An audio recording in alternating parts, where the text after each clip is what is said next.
Today on Uncommon Knowledge, Christopher Hitchens, Meat. Funding for this program is provided by the John M. Olin Foundation.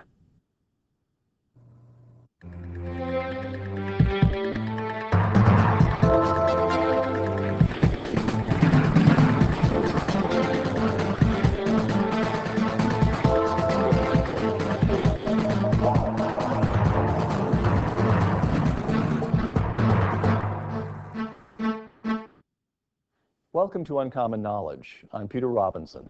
Our show today, a conversation. Christopher Hitchens, for decades a dedicated leftist and a contributor to the left-wing journal The Nation. Hitchens broke with the magazine in a very public dispute over the war in Iraq, and he is now a firm supporter of conservative President George W. Bush's foreign policy. During the War on Terror, Hitchens has reported extensively from Afghanistan, Iran, and Iraq. Some of his reporting is collected in his newest book, Love, Poverty, and War. Today, then, the evolution of Christopher Hitchens. American Heritage Dictionary, Trotskyist, a radical who adheres to the theories of communism advocated by Leon Trotsky, usually including the principle of worldwide revolution. Neoconservative, a member of the political movement in favor of political, economic, and social conservatism that arose in opposition to the liberalism of the 1960s. Christopher Hitchens, a radical in your youth, have you now joined the conservative reaction against the values of the 1960s that you yourself once celebrated? Someone asked me the other day if I'd become a neocon, and I thought, well, I don't consider myself any kind of a conservative, and I think that the problem may be originally in the definition. It was Michael Harrington, who was a famous American socialist, invented the term neocon, I believe. Did he? That I wasn't aware of. To describe those of his former Trotskyist friends, such as Irving Kristol, who had evolved out of socialism altogether and towards a kind of market-based anti-communist liberalism, sometimes inflected by the writing of Leo Strauss. There are several Trotskyists who've made that transition. Right. Well, if you look at what the neoconservatives have been doing and saying in the last couple of years, you'd have to say they were the most radical faction in American politics, it seems to me. On account of? I mean, I've lived to see not just some of the triumphs of the 60s undergo diminishing returns, but I've lived to see people on the supposed left say that if we removed Saddam Hussein, it would destabilize the Middle East. Now, whatever you want to call that position, you can't call it a radical one. You'd have to call that a conservative, or actually I would characterize it as a reactionary position. People who will take the bet on revolution and democracy and on the release of repressed political forces are not conservatives. Are not conservatives. Not by any definition known to me. You in the 60s versus you today again. Let me quote you to yourself. I attended many rallies in favor of the victory of the Viet Cong. We on the left, objected to Washington's imperialist war. All right. Why should you oppose totalitarianism in the Middle East, which is what you call one of the words you've used for the Islamist approach in the Middle East? Why would you oppose totalitarianism in the Middle East, but support the totalitarian intentions of the Viet Cong toward the South Vietnamese? Why should you have considered American involvement in Vietnam imperialist when you consider the American involvement in Iraq liberationist? Well, that's easy. Okay. Happy to hear it. Well, for one thing, the Viet Cong in many ways were the South Vietnamese. I mean, there is no doubt in my mind now, and there wasn't then, that the revolution in South Vietnam was part of an all-Vietnamese revolution. I don't think there were ever two states in Vietnam. It was an artificial partition imposed by the superpowers. So this is the Vietnamese revolution, among other things, cut with the grain, first of reunification of the country, right, and second of the expulsion of foreign colonial forces. It was the continuation of a struggle that began. But the problem is there were also Second quite a World few War. Vietnamese who got expelled as well. How do you handle the both people in that argument? Well, I believe myself that if Vietnam had not been subjected to a quarter of a century of imperialist war, there wouldn't have been a large amount of this terrible suffering in Vietnam. So your argument then is that the But I will say, you still force me to say, and I will say, go ahead, with great reluctance, but so as not to seem to be avoiding your question, that the terrible though the sufferings of the boat people were, and I've been in Vietnam and talked to many of them, many of whom have come back by now. It's nothing to the near destruction of the whole ecology and society Vietnam, the planned destruction of it by American imperialism that occurred Now, wait a minute. in the 1960s. All right, so that's the second part That of was the a, question. that was Why a is very that, serious war crime and a very serious political crime. why is that imperialism? Well, because it's the direct descendant of the French colonial enterprise. I mean, the American invasion actually of Vietnam is designed to rescue the French position, which is a disgraceful certainly indefense after it's already been proven wrong at Dien Bien Phu. Roosevelt leans on Churchill. Part of the reason that they are cold toward each other, or much less warm than they were originally by the end of the Second World War, is that Roosevelt will have nothing to do with colonialism. How will? Eisenhower How right you are. Eisenhower refuses to permit the Suez invasion to go forward. And by the time it comes to Vietnam, they're not trying to prop up any imperialist French colonialist venture. They're trying to stop the communists in China and the Soviet Union. The only thing you say there that's right is that Roosevelt was very much opposed, not just to colonialism in general, but very opposed to French colonialism in Indochina. It's fascinating to speculate what might have happened if Roosevelt had been around for the post-war settlement. But the facts cannot be other than what they are. The United States offered at one point to use nuclear weapons to defend the French position in Vietnam. It was paying for the cost of the French war until the shattering defeat at Dien Bien Phu, from which it did not learn, and it then took over the French colonial role, including the imperialist partition of the country. It was an operation that deserved to be defeated. Here we... Now, Christopher Hitchens on the axis of evil, beginning with North Korea.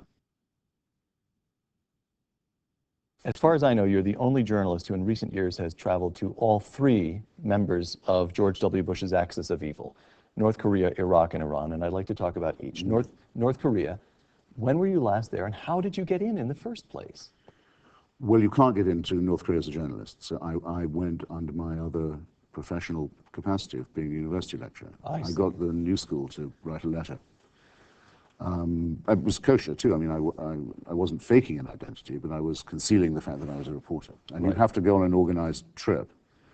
What year was this? This was just before the election of President Bush, actually. So 99 or late 2000? Yeah, it was Clinton was hoping to go to North Korea before his term was up, but he messed things up so badly by then he didn't have time. Madeleine Albright arrived a week after I had left. I see.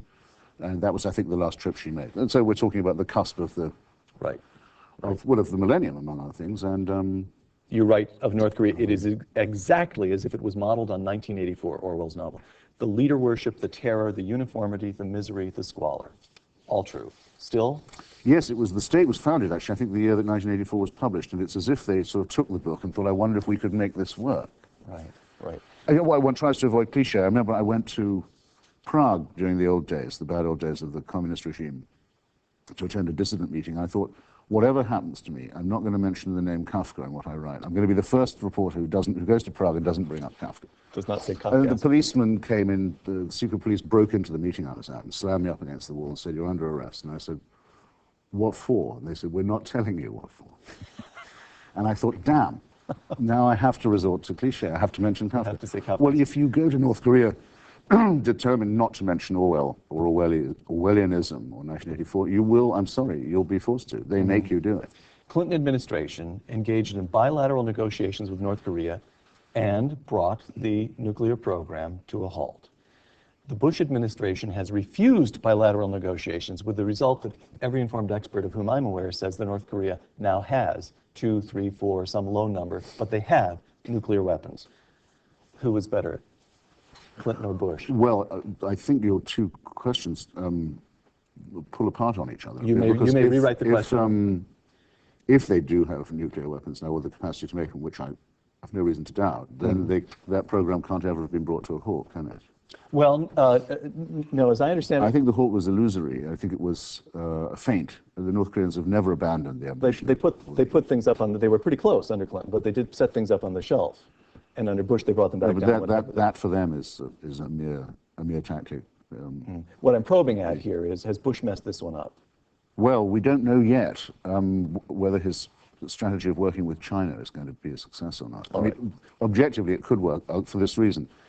If the North Koreans go on in this manner, you remember the way they tested their first missile was to fire it across Japan without warning. Yes, right. The Japanese think, Christ, there's a missile on the other side of us.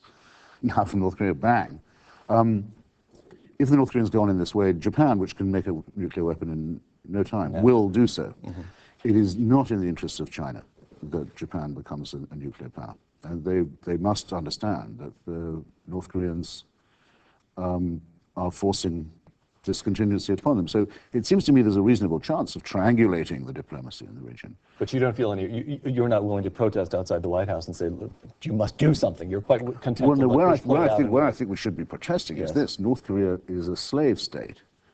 Its people are state property, and they used to be fed in return for being slaves. Now they're starved in return for being slaves. This is intolerable. We should be helping to open an underground railway for these slaves into China and forcing the Chinese to take these refugees and then allow them to transit to South Korea. They don't have, well, the Chinese have to take them. So we should be pushing much harder on humanitarian grounds. We certainly should, and making it. Next, Christopher Hitchens justifies the war in Iraq. Kathy Pollitt, your former colleague at The Nation, quote, talking about you set up the equation so that there is no way to oppose invading Iraq except to be a coward or a covert admirer of dictatorship and theocracy. Well, I don't think it's cowardly to be extremely wary of war, especially preemptive war, close quote. Now, no matter how well things may seem to be going in Iraq after the election of January 31st, the war was optional. The war was optional, and nobody ought to engage in a war when he has other choices, correct? No, false. All right. I wrote a short book about Iraq, the title of which is The Long Short War, the postponed liberation of Iraq. I could have called it the Short Long War, but I thought the long short was better. Been at war with Saddam Hussein since the day that he crossed the border of Kuwait. Not to invade it, remember, or even to occupy it, but to annex it, to make it cease to exist. An unprecedented level of aggression. Destruction of a member state of the United Nations, not invasion of it. A member of the Arab League and of the Islamic Summit countries, the province of Iran. Right. Iraq. The province of Iran. Right. His withdrawal from there was negotiated under various conditions, that not all of which he agreed to meet. So he had to be monitored by international sanctions, which meant that Iraq had lost its sovereignty, and enforced by no-fly zones, which meant that 2/3 of his airspace no longer belonged to him, and he fired at those coalition planes every day for 10 years. So we were in a state of armed truce at the very best. Right. At some point, someone was going to make a decisive move to end this state of suspended animation. On past form, we would have left it to Saddam to decide what the next crisis was going to be. We always had. Right. I thought it was time to say, no, we'll end it, and this time it'll be on our terms. You will find out when it's in. We're not going to wait for you to take initiative. That's not preemption. Did the Bush administration make a mistake in using that word preemptive? Bush, in one State of the Union or the other, used the word preemptive. They used that several times, and everybody laughed. Was that an error? Yes, because it was an attempt to make the analogy with Afghanistan. Now, what about the talk about weapons of mass destruction? Was that also an error? That is to say, you've just laid out an argument. I myself consider it not only plausible but compelling. In fact, I consider it decisive. However, the Bush administration did not make quite that same argument. They could have, but they didn't. Was that just ham-fistedness? Mr. Bush and Mr. Blair, I'm sorry to say, both decided that it was a little easier to frighten people than to persuade them. This is a common political temptation. What I just described to you would make it possible to define Saddam Hussein as a permanent threat, it seemed to me. Yes. Because he had done the four things that mean that a country can lose its sovereignty and be invaded. Invade other countries, right? Persia, Iran, Kuwait. Commit genocide, in this case in Kurdistan. Right. Fool around with weapons of mass destruction, which he used on his own soil. I will not say on his own people, because they were not his own people. That's all the same. Right. On his own soil and in Iran, and harbor international terrorists. Now, he'd done all of these four things and was addicted to all four activities, as a matter of fact. Amazing, really extraordinary. He was not, as Miss Pollitt said, that we picked a fight with him, but that we allowed this to go on for so long. Right. And had Blair and Bush relied on that? Permanent threat, yes, but the imminent threat is scare tactics. Now, but you're not willing to cut them a little bit of slack because they did have intelligence saying there are weapons of mass destruction. Well, there were weapons of mass destruction. I'll go further than that. I mean, the common view now is that the hunt for weapons of mass destruction pulled up an empty net, did nothing of the kind. didn't find stockpiles on a shelf, but it found a very well-organized program for the making of nuclear and chemical and biological weapons, and for the concealment of that program. As indeed the New York Times has in a rather ham-fisted way confirmed for us now. And as is confirmed in a brilliant book by Saddam Hussein's chief nuclear physicist, Dr. Obeidi, who it wasn't just making claims of this kind, which someone who'd survived the regime might be expected to do, but was able to lead people to the elements of a nuclear centrifuge, buried in his own back garden under the orders of Qusay Hussein, whose job it was to run weapons concealment for the Ba'ath Party. Now, you explain. Christopher Hitchens has visited Iraq since the fall of Baghdad. Let me ask him what Iraqis think of Americans now. Explain to me the psychological state on the ground, which Americans, which I find so difficult to understand. The population did indeed hate Saddam Hussein. Nobody doubts that, correct? And the population, at the very minimum, is intensely resentful of Americans. Yes. True? Explain that conundrum. The welcome that I've seen American and British forces get in parts of Iraq is something I want to mention first, because there are people who say that that never happened. It's commonly said by political philosophers like Maureen Dowd, say, that where were the sweets and where were the flowers? Well, I saw it happen with my own eyes, and no one's going to tell me that I didn't. I saw it months after the invasion, people still lining the roads, especially in the south. In the south? Especially in the south. Right. Still lining the roads and waving, and the children waving, which is always the sign, because if the parents don't want them to, they don't. Right. For miles, it was like it was the nearest I'll get to taking part in the liberation of a country, and arriving with a liberating army. I'll never forget, and I will not allow it not to be said that that did not happen. And in the marshes too, the marsh Arab area of the country, which was drained and burned out poisoned by Saddam Hussein. Again, almost hysterical welcome. And in Kurdistan, in the north. So extraordinary. But remember, you said the population hated Saddam Hussein. That's true, really true. But more than anything, they feared him. They were terrified of him. These are people who were not just forced to obey under terrible and believable threat, but made to applaud, made to participate, made to come out and vote, made to come out and demonstrate that they loved him, made to applaud when their relatives were executed. If your kids were going to be shot, you had to attend, and you had to applaud. Okay, a pornographic regime, in other words. Now, people who've been through that are humiliated. Okay? They're disgusted with themselves and depraved to some extent. Well, when they get a chance to show their courage, they very often will, even if it takes a somewhat ignoble form. Right. So now that Mr. Muqtada Sadr, for example, who was as quiet as a mouse when there was real, now he knows there isn't going to be a reprisal. He can throw a bit of a chest. Right. Okay. So in some sense, all this is healthy. Yes, it's purging. Yeah, and as we saw in the elections, the way that people actually hung together and were developing now more of a sense of a communal solidarity. I have heard Paul Wolfowitz say that one mistake that the United States made was that we didn't hold the elections a year earlier. That's absolutely right. Absolutely right.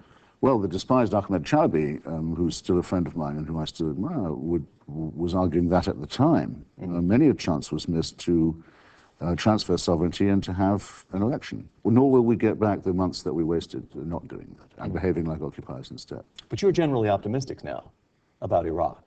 Well, it's been moved into the post-Saddam era, and it's helping helping neighboring countries to. It's not going to fall. It's not going to break into three pieces.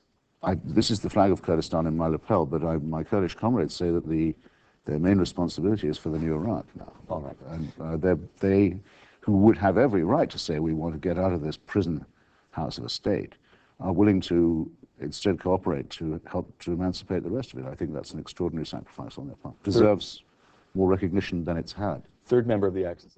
Finally, the last member of the Axis of Evil, Iran. Like North Korea a year or two ago, Iran is embarked on a nuclear program. The Bush strategy let the Europeans negotiate with the Iranians while the Americans make threatening noises, a policy that, it could well be argued, has so far proven 100% ineffective. Sir? How right that is. Let's remember, by the way, that the nuclear program in Iran was started by the Shah. The Bushehr reactor, for example, was built by him in megalomaniac days, and if he'd been a little faster, he might have been able to hand over an entire fully finished nuclear program to Ayatollah Khomeini. Remember, any state that goes nuclear, in a sense, makes its successors and sometimes its enemies nuclear powers as well, or runs at risk. So there are differences, however, I think. One is we had every reason to think if Saddam Hussein had a thermonuclear weapon, he'd have found an early occasion to use it. Right. Either use it or use it for blackmail. Right. I don't have that fear, actually, about the Iranians. There's no one they can go to war with.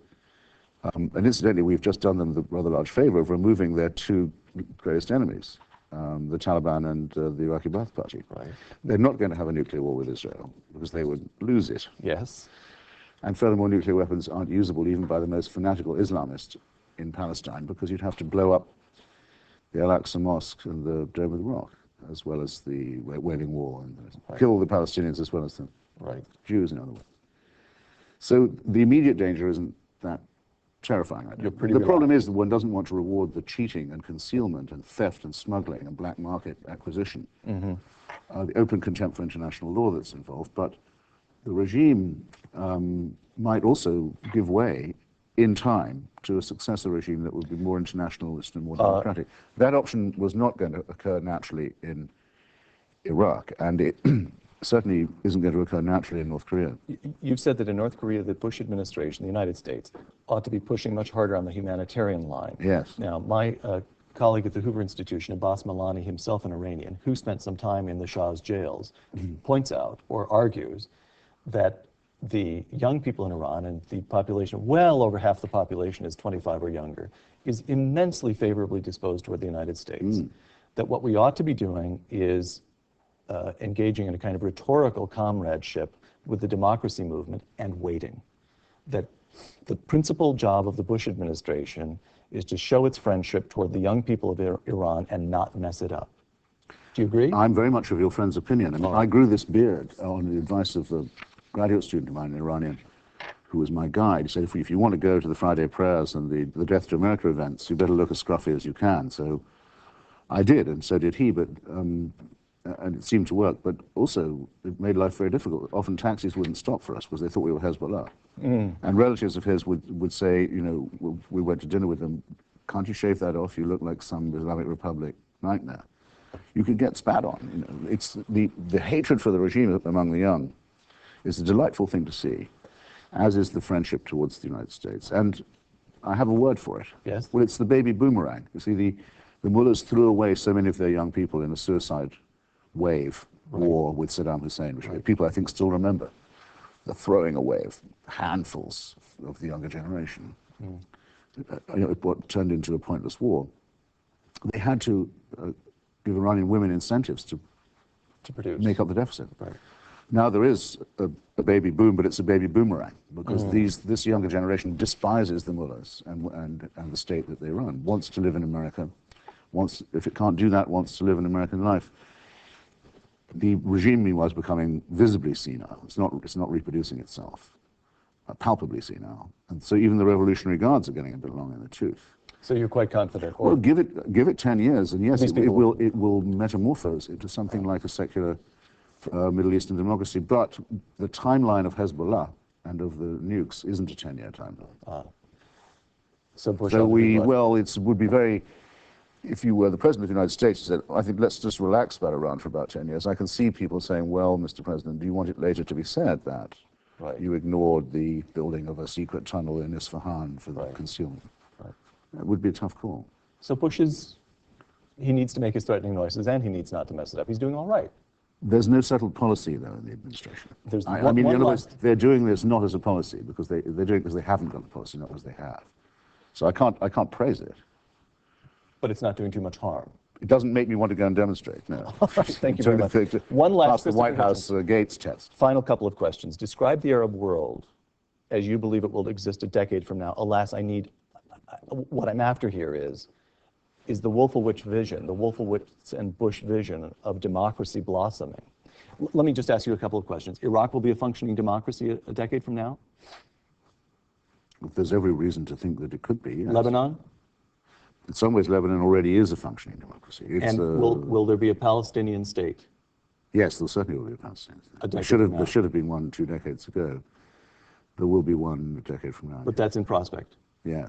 Good. Happy to hear it. Describe the reputation of George W. Bush a decade from now. Last question.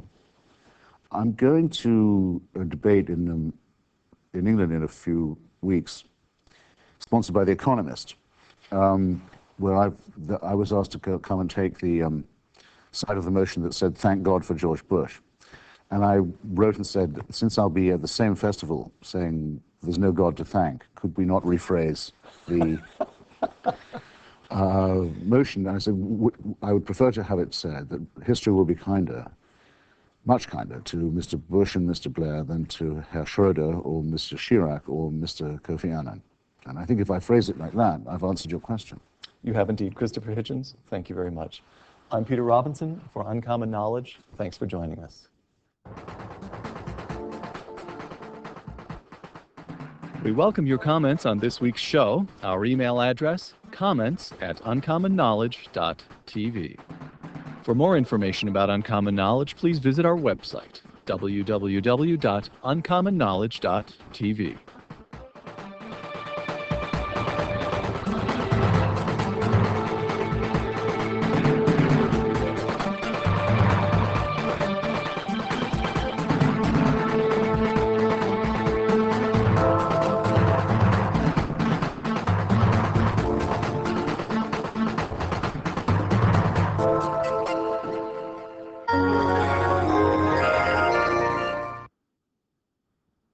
Funding for this program was provided by the John M. Olin Foundation.